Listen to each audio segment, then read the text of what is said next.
Hey, Brigham with Thrift. This is 5 things I think you should know about the Weston Japow. This board was my top pick for the deepest, softest days last year. Before I get into the details, check out my specs and my biases below so you know where I'm coming from. All right, number 1, like I said, this is the best board I rode last year for float in the deepest, softest snow.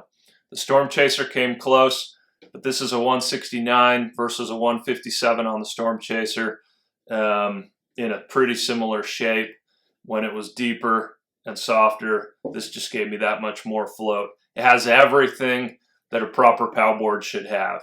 A ton of setback, a ton of early rise in the nose. It's got a lot of taper. It's got a legitimate swallowtail that drops the back end. It's the complete package in the POW. The best compliment for this board was there was one day in particular last year. I was on the West Coast, and you know how it was in 2023. It was so deep. There were a few other people out touring in the backcountry, and frankly, they were all getting stuck in the snow because it was so deep. And I powered right through all that snow with this bad boy. I stayed on top when everybody else was getting stuck. Number 2, I would say don't be afraid to size up on this board if you're looking for maximum float.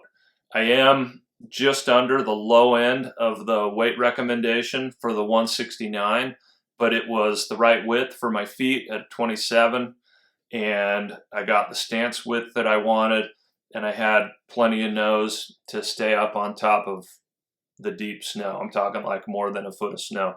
If I was riding in, maybe 6 to 12 inches of snow, I'd probably be okay going a size down. But there was really nothing about this that bothered me at the size. It's not aggressive. It has almost no camber. There really wasn't a downside to that bigger side, at least in the deepest snow.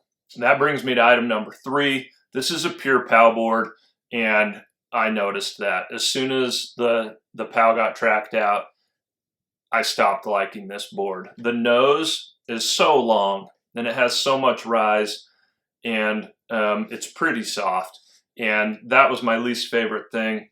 I started to feel that big wide nose get kicked around when the snow got tracked out. So maybe not the best option once the POW's going away.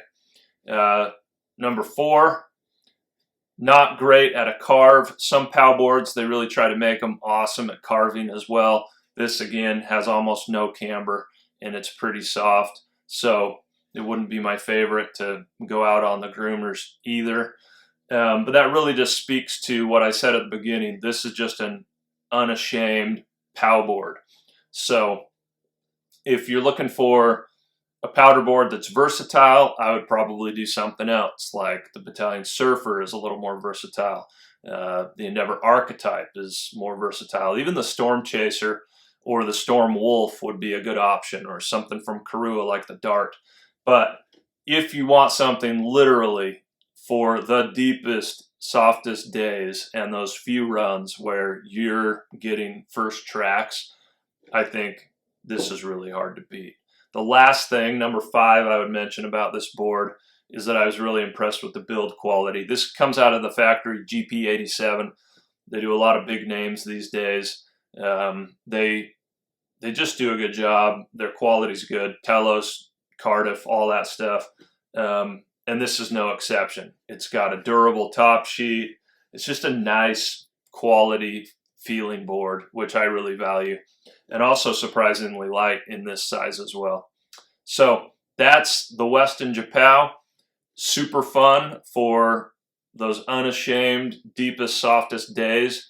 Probably not going to do much for you beyond that, but if you're looking for just a full-on POW board to add to your quiver, I would definitely give the Japow a look. Thanks for watching. Let me know if you got any questions or comments.